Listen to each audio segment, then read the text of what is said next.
जिसमें गुरुदेव कहते हैं कि जानवर जो जंगलों में रहता है वो बीमार नहीं पड़ता है। क्यों नहीं बीमार पड़ता है? क्योंकि वो प्रकृति के विरुद्ध नहीं चलता है। उसके लिए जो बना है वही खाएगा और जो जैसे प्रजनन करना वैसे ही करेगा, जैसे रहना है वैसे ही रहेगा। लेकिन एक अभागा मनुष्य है जिसके पास सारी सुविधाएं हैं, लेकिन वो बीमार रहता है। क्यों? क्योंकि वो प्रकृति के विरुद्ध चलता है। हर आदमी अपने जिम्मेदारियों का अगर वहन करना शुरू कर दे तो हम समझते हैं कि लोग बीमार नहीं पड़ेंगे।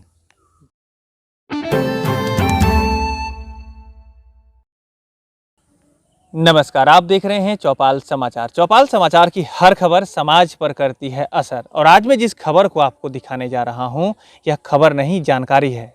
अब दर्शकों मैं बता दूं कि आज हमारे साथ मौजूद हैं, सबसे पहले मैं परिचय दे दूं, ये हैं श्रीकांत भट्ट जी, साथ में हैं श्याम ठाकुर जी, संजय ठाकुर जी, और यह है डॉक्टर संदीप कुमार जी।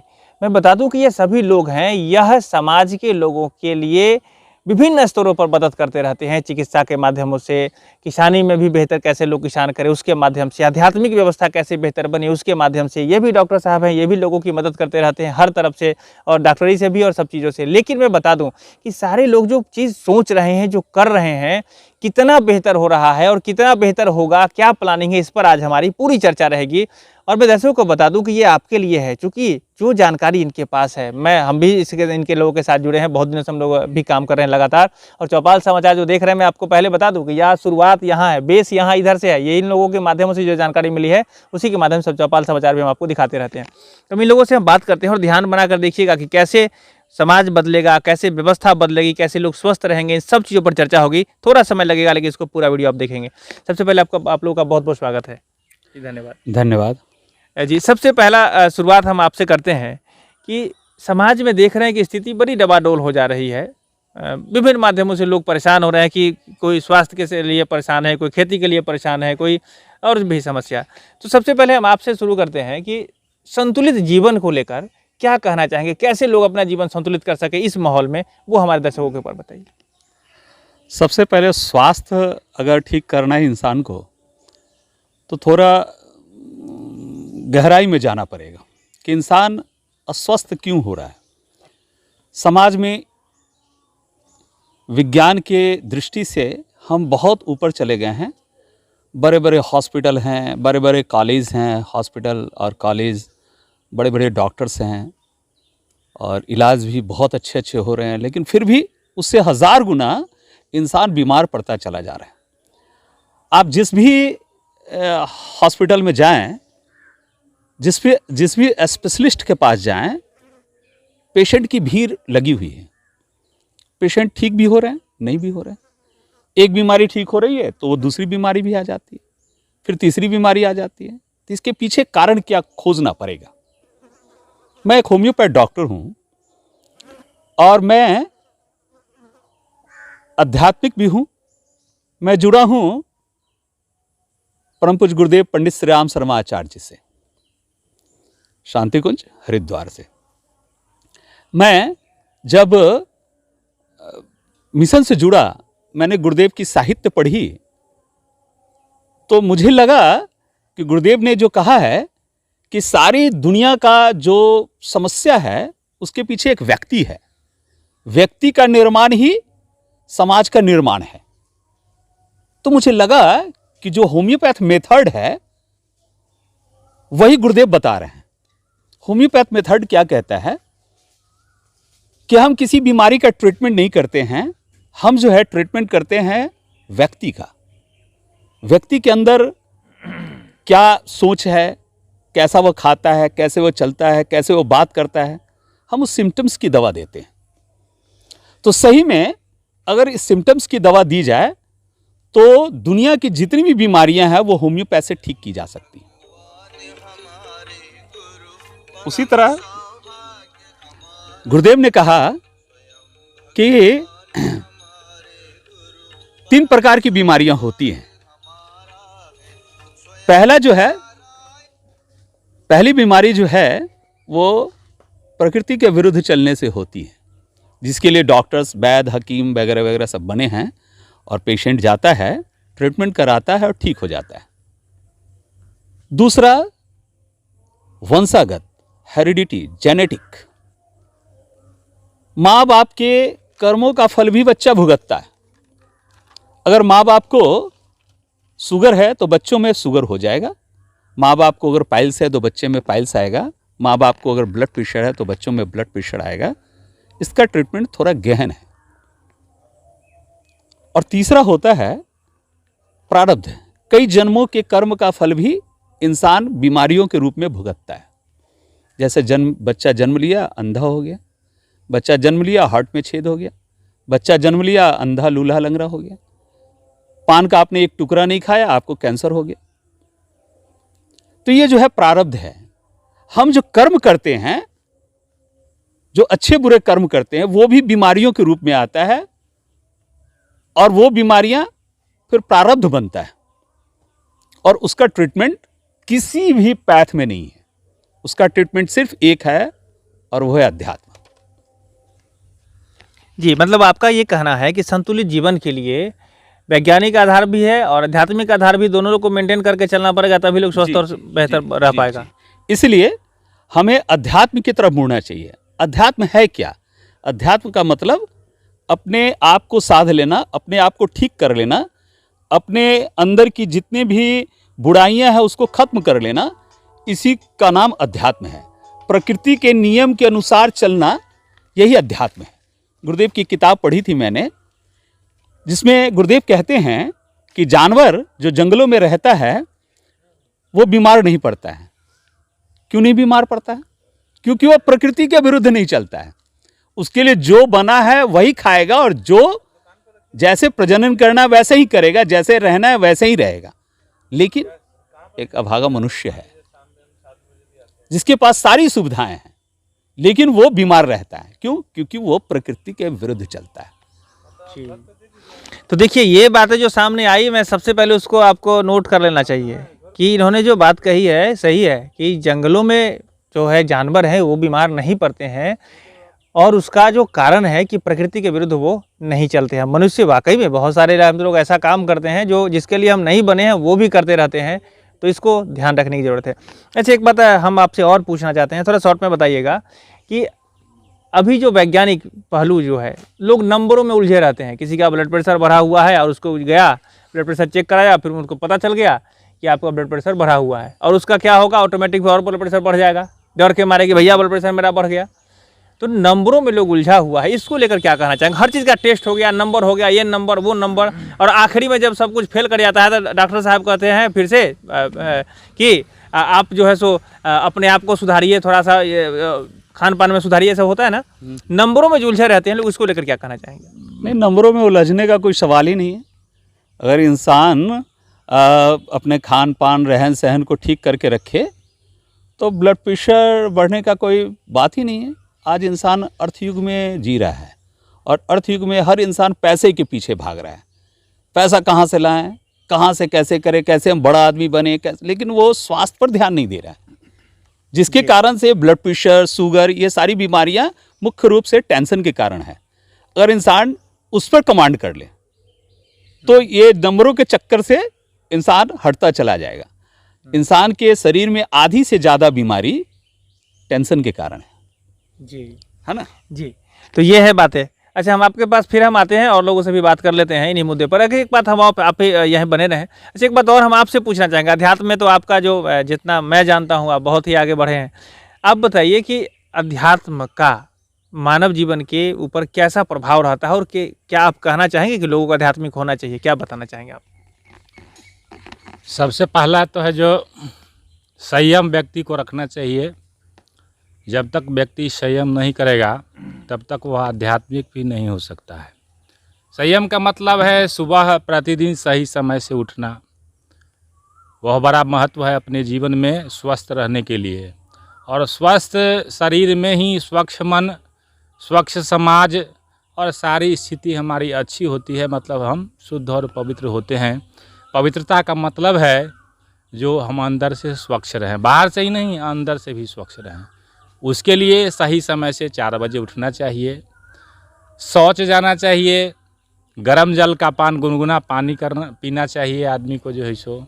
जब सोच हमारा सही होगा, फिर हमारा मन शांत होगा, तो हम अच्छा मेडिटेशन ध्यान कर सकते हैं। जब हम ध्यान करेंगे तो उसके माध्यम से डिवाइन एनर्जी, दिव्य शक्ति हमारे शरीर में प्रवेश करेगी, और जब दिव्य शक्ति आएगी तो हमारे अंदर जो नकारात्मक तत्व है, नकारात्मक ऊर्जा है, तनाव है, उसको वह ठीक करेगी। मतलब जहाँ गंदगी ज़्यादा है वहाँ ज़्यादा पानी चला दीजिए तो गंदगी साफ़ हो जाता है। उसी तरह नकारात्मक ऊर्जा हमारे शरीर में है, जब हम मेडिटेशन करेंगे तो अच्छी ऊर्जा हमारे शरीर में आएगी और नकारात्मक ऊर्जा को ख़त्म कर देगी, और हम स्वस्थ होते हुए, समुन्नत होते हुए, अच्छा शरीर, अच्छा मन, हमारा आत्मा अच्छा हो जाएगा, सब कुछ अच्छा हो जाएगा। उसके लिए मेडिटेशन करना चाहिए। खान पान पर भी ध्यान करना चाहिए। खान पान अगर अच्छा आप नहीं खाते हैं तो आपके शरीर में अच्छा एनर्जी नहीं बनेगा। अच्छा एनर्जी जब नहीं बनेगा तब विभिन्न तरह की बीमारियां आपके शरीर में आएगी, क्योंकि जो खाते हैं वो एनर्जी बाई कन्वर्ट होता है हमारे शरीर में।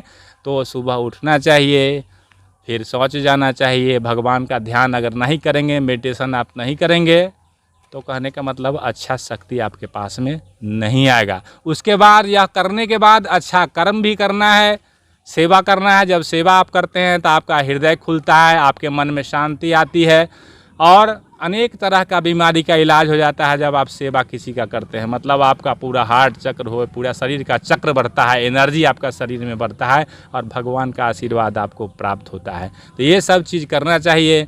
फिर दोपहर हो गया, फिर शाम का, बहुत सारा सिस्टम है जो उसको प्रतिदिन अपने जीवन में लागू करना चाहिए, और उससे आप स्वस्थ रह सकते हैं, अच्छा बन सकते हैं। तो मेडिटेशन बहुत ज़रूरी है, आदमी को करना चाहिए। भोजन, खान पान सब पर ध्यान जब रखेंगे तब आप भगवान को प्राप्त करेंगे, भगवान के नज़दीक जाएंगे, भगवान की शक्ति को प्राप्त करेंगे। और नहीं तो तनाव में आप जूझते जूझते आपका जीवन ख़त्म हो जाएगा। तो तनाव दूर करने के लिए मेडिटेशन बहुत ज़रूरी है, अध्यात्म ज़रूरी है।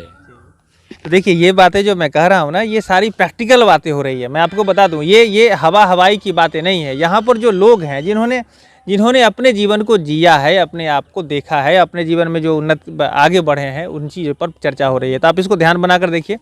साथ ही साथ हम आपको ये भी कहना चाहेंगे, अपना भी कोई विचार अगर आपका है तो कमेंट जरूर करिए। ये चर्चा आगे बढ़ती रहेगी। अभी तो हमारी जो बातें शुरुआत हुई है, हम लोग यहाँ पर जो अभी सामाजिक काम में हम लोग जहाँ पर आए हुए थे, तो उस बातों को लेकर अभी चर्चा हम आपके सामने कर रहे हैं।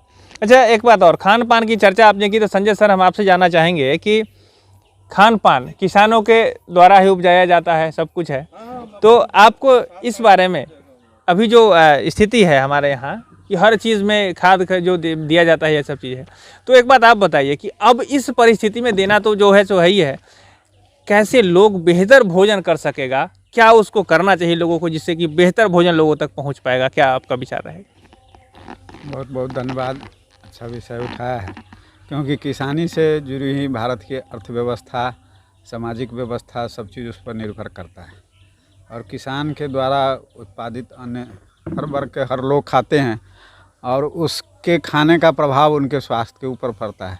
इसलिए हम सबों का ध्यान होना चाहिए कि जो किसान किसानी करते हैं तो उनकी खुशहाली से उपजाई हुई फसलों को जब लोग प्राप्त करेंगे तो उनके जीवन में भी खुशहाली आएगा। तो किसान खुशहाल कैसे हो, तो उस विषय पर भी सोचना होगा। जब किसान खुशहाल होगा तब खुश मिजाज से खेती करेगा, और जब वो खुशी से जब फसल का उत्पादन होगा, उस फसल को लोग उस अन्न को जो ग्रहण करेंगे तो उनका स्वास्थ्य सुंदर होगा, जो है कि जो। अब बात रासायनिक खाद की है और प्राकृतिक पॉल्यूशन का है, उस सब का भी प्रभाव हमारे स्वास्थ्य पर पड़ता है। जैसे हमारा जीवन जो चलता है पंच तत्वों से बना हुआ है, क्षितिजल पावक गगन समीरा पंच तत्व मिली अधम शरीरा, यह बना हुआ है। तो उन पांचों तत्वों का सम्मिश्रण जो है सो हमारे स्वास्थ्य को प्रभावित करता है। अब जिस समाज में हम रह रहे हैं उस समाज को किसान ने नहीं, हमारे किसान से अलग जो उद्योग जगत, हमारा आर्थिक व्यवस्था उद्योग जगत से जुड़ा है, तो उद्योग जगत वाले पूंजीकरण का दौर आया तो उससे पॉल्यूशन आया, उसके माध्यम से हवा दूषित हो गया, उसके माध्यम से पानी दूषित हो गया, उसके माध्यम से हमारा धरती दूषित हो गया, और उसके माध्यम से हमारा ध्वनि प्रदूषण हुआ, तो वायु मन मस्तिष्क ये सब प्रदूषित हुआ। अब ये सब प्रदूषण हुआ, धरती पॉल्यूटेड हुआ, तो धरती से हम अन्न उपजाते हैं, धरती पॉल्यूटेड हुआ कौन, रासायनिक खाद डालने से पॉल्यूटेड हुआ जो है कि जो उद्योग धंधा चलता है उससे जो धुआं निकलता है, कार्बन डाइऑक्साइड, फिर वर्षा होता है, उसका पानी फिर ज़मीन पर आता है।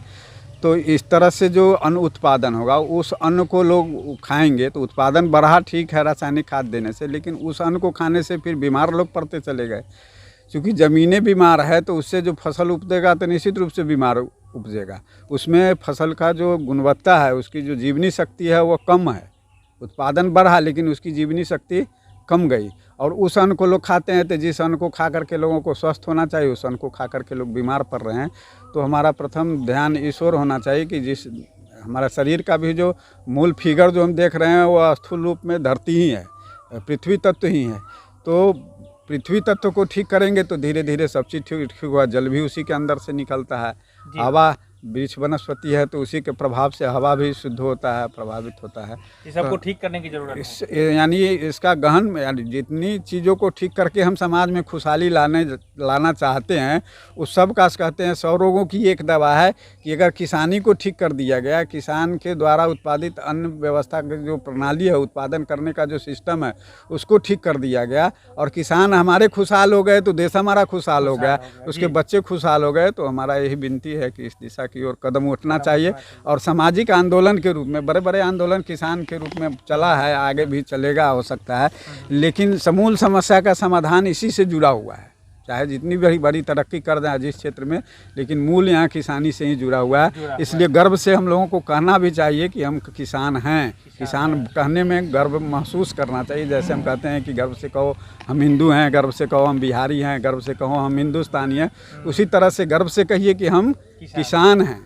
किसान है तभी हमारा देश है, तभी हमारा समाज है, तभी हमारी उद्योग, कोई भी उद्योग का नाम ले लीजिए जो बिना किसानी का चलता हो, किसान रॉ मटेरियल किसान ही देता है।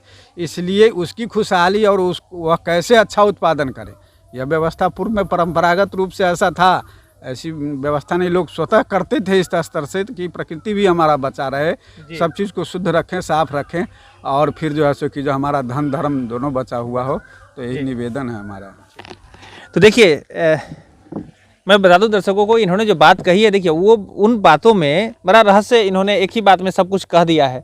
किसानों को ठीक करना पड़ेगा क्योंकि भोजन यहीं से आएगा, और यहाँ जो व्यवस्था है जिस भी स्तर से, अगर आप उद्योग धंधा भी लगा रहे हैं तो ये सोचना पड़ेगा कि इसका जो पॉल्यूशन है वो किसानों को प्रभावित करता है और फिर लौटकर वो आपके भोजन में आ जाएगा तो समस्या होगी। तो सब चीज़ों को देखना पड़ेगा, तभी जाकर हमारा समाज बेहतर बनेगा, तब हम बनेंगे, तभी स्वस्थ रहेंगे। ये बातें इन्होंने कही है। ऐसे आपका क्या रहेगा विचार, वो कमेंट जरूर करें। हम आपसे जानना चाहेंगे सर कि आप तो गांव-गांव में जाते रहते हैं, बहुत से लोगों को देखते हैं, दवा भी देते हैं और उससे पूछते भी हैं क्या समस्या है। आप बताइए कि समाज की जो स्थिति का अवलोकन आपने किया है, लोग बीमार रहते हैं, लोगों को दिक्कत होती है, क्या लगता है क्या होगा इसका निदान, कैसे बेहतर लोग समाज के लोग बन पाएंगे, आप इसको क्या कहना चाहेंगे? देखिए, जैसा हम जिस देश में रहते हैं, इस देश का सबसे प्रमुख कारण है गरीबी, और गरीबी के लिए बहुत सारे उपाय हमारी सरकार कर रही हैं और बहुत सारे स्तर से हमारे स्वयंसेवी संस्थाएं भी कर रही हैं। अपने अपने स्तर पर सब लोग लगे हुए हैं, लेकिन सबके अगर चीज़ों में अगर हम केंद्र में जाएं तो एक ही चीज़ समझ में आता है कि लोग का रहन सहन में बदलाव नहीं आ रहा है। एक तो लोग जो आज समझ रहे हैं कि हमारा खान पान जैसे शुरुआत से चला आ रहा है उसमें तो बहुत सुधार हुआ है, आजकल गुणवत्ता में सुधार तो बहुत आया है, लेकिन हमारा जो मानसिक चेतना है, जो मानसिक क्षमता है, उसमें हम लोगों ने अपने आप को बदलाव नहीं किया। आज मान लीजिए कि बहुत सारी चीज़ें हैं जो हमको नहीं खानी चाहिए, हम उसका खा रहे हैं। मतलब आज जो प्रकृति का जो चेंजिंग हुआ है उस प्रकार अगर मनुष्य अपने आप को अगर ढाल ले तो आदमी बीमार नहीं पड़ेगा। आज मान लीजिए गर्मी बढ़ रही है, धीरे धीरे पृथ्वी गर्म हो रही है, तो हमको भी भोजन को अब ऐसा ही चयन करना चाहिए। लेकिन आज सबसे बड़ा अगर समस्या यहाँ ये भी छोड़ दें तो आज खाने की जो प्रवृत्ति है लोगों के अंदर बहुत बढ़ गई है, जिसके कारण एक जनसंख्या भी मान सकते हैं, लेकिन एक आज जो हमारा भोजन के प्रति आज जो हमारा घर का भोजन पहले बनता था, आज लोग रेस्टोरेंट में जाने लगे हैं, होटलों में जाने लगे हैं, अपने घर का कल्चर धीरे धीरे समाप्त होते जा रहा है। गांव में तो फिर भी बचा हुआ था, लेकिन आजकल गांव में भी ये देखते हैं फास्ट फूड सब आ गया है, तरह तरह का खान पान आ गया। तो भाई शास्त्रों में तो लिखा हुआ है, आज हमारे यहाँ की जो जैसा खाओगे अन्न वैसा होगा मन, जैसा होगा मन वैसा होगा तन, ये एक दूसरे की श्रृंखलाओं से जुड़ा हुआ है। तो हमको कहाँ चलना है, हमको स्वस्थ बनना है तो हमको उस रास्ते पर चलना पड़ेगा जहाँ से स्वस्थ होने का रास्ता हमें मिलता है। दवा से आज तक दुनिया में हम गारंटी के साथ कर सकते हैं, एक चिकित्सक होने के नाते, दवा से ना आज तक कोई ठीक हुआ है ना कभी होगा।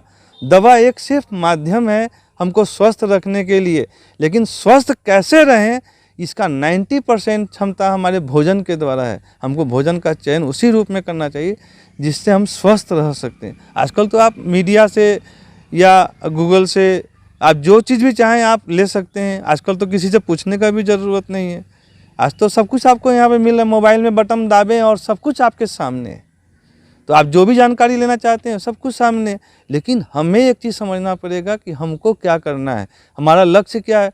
अब आप हर आदमी का जीवन का एक लक्ष्य होता है, कोई डॉक्टर बनेंगे, इंजीनियर बनेंगे। अरे भैया आप बन तो जाएंगे, लेकिन आपका लक्ष्य क्या है, आप समाज को क्या देना चाहते हैं। हर आदमी की जिम्मेदारी तो है भाई, आप जन्म लिए हैं तो कुछ ना कुछ तो जिम्मेदारी है।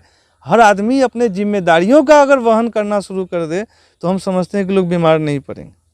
जी, तो देखिए बड़ी बड़ी बातें अभी जो आ रही है सामने ना, ये गूढ़ रहस्य है, मैं बता दूं आपको। इससे खैर पूरी टीम से हम प्रभावित रहे हैं और हमने अपने जीवन में जो कुछ भी बेहतर किया है, जो भी करने का प्रयास कर रहे हैं, उसकी प्रेरणा स्रोत में यहाँ से है। तो मैं ज़रूर कहूँगा, इन्होंने जो बात अभी कही है कि आप जो करने जा रहे हैं अपने लक्ष्य को देखिए, क्या हम पाने जा रहे हैं और क्या समाज को देने जा रहे हैं। वहाँ जब आप सोचेंगे ना तो धीरे धीरे सब कुछ ठीक होता चला जाएगा। और दूसरी बात है भोजन जो आप कर रहे हैं, जैसा खाइएगा अन्न वैसा होगा मन, ये सब दिनों से कहा गया है और इन बातों को ध्यान रखने की ज़रूरत है। अच्छा, शुरुआत आपसे की थी मैंने, तो आप ही से हम अभी अपने दर्शकों के लिए आखिरी मैसेज आपसे लेना चाहेंगे कि ये सारी बातें जो अभी आपने बताई है या और लोगों ने भी बताई है, कंक्लूजन में आप मुझे बताएं कि आजकल के लोग चाहते हैं कि बहुत पैसा वाला बन जाए और उसके साथ में स्वास्थ्य छूट जाता है पीछे। तो आखिरी में क्या संदेश देना चाहिएगा, स्वास्थ्य कितना महत्वपूर्ण है, उसको लेकर क्या कहना चाहेंगे? जीवन में अगर स्वास्थ्य नहीं है तो कुछ भी नहीं है। अमेरिका में एक बहुत बड़े पैसे वाले हुए हैं, उनके यहाँ एक उनका वर्कर आता था, बड़ा हेल्दी था, बहुत अच्छे स्वास्थ्य थे उसके, और खाया करता था सिर्फ रोटी और प्याज। तो उसको देखकर वो सेठ जी को हमेशा होता था कि काश मेरे पास ऐसा स्वास्थ्य रहता, पैसा नहीं रहते तो नहीं रहते, लेकिन स्वास्थ्य अच्छा रहता। तो शुगर से, ब्लड प्रेशर से, थायराइड से वो हमेशा परेशान रहते थे। वो खाने में सिर्फ सूखी रोटी, किसी तरह हरी सब्जियां कुछ खाया करते थे, नहीं खाने को मिलता था, ये नहीं खाओ वो नहीं खाओ। लेकिन वो व्यक्ति जो है गरीब था, लेकिन मतलब प्रकृति से जो उपज होती है वो खाना वो खाया करता था, उसका स्वास्थ्य बहुत अच्छा था। तो कहने का मतलब यही है, मेरा मकसद कहने का ये समाज में जो मैं देना चाहता हूँ वो ये देना चाहता हूँ कि स्वास्थ्य इंसान के लिए सबसे ज़्यादा ज़रूरी है। इंसान को स्वस्थ रहना सबसे ज़्यादा ज़रूरी है। अगर स्वास्थ्य है तो दुनिया की सारी दौलत आपके पास है। अगर आप स्वस्थ नहीं है तो आपके पास कुछ नहीं है। कुछ नहीं। चलिए, तो यही है बातें, स्वास्थ्य सबसे बड़ा धन है और इसको लेकर ये बातें यहाँ शुरू है। मैं आपको बता दूँ, अगर आपको और कुछ जानना है तो कमेंट करें। जो हम लोग यहाँ पर हैं, ये हर संडे को हम लोग साथ में लगभग होते हैं और जो भी प्रश्न आपका रहेगा जवाब हम आपको पहुँचाने का प्रयास करेंगे।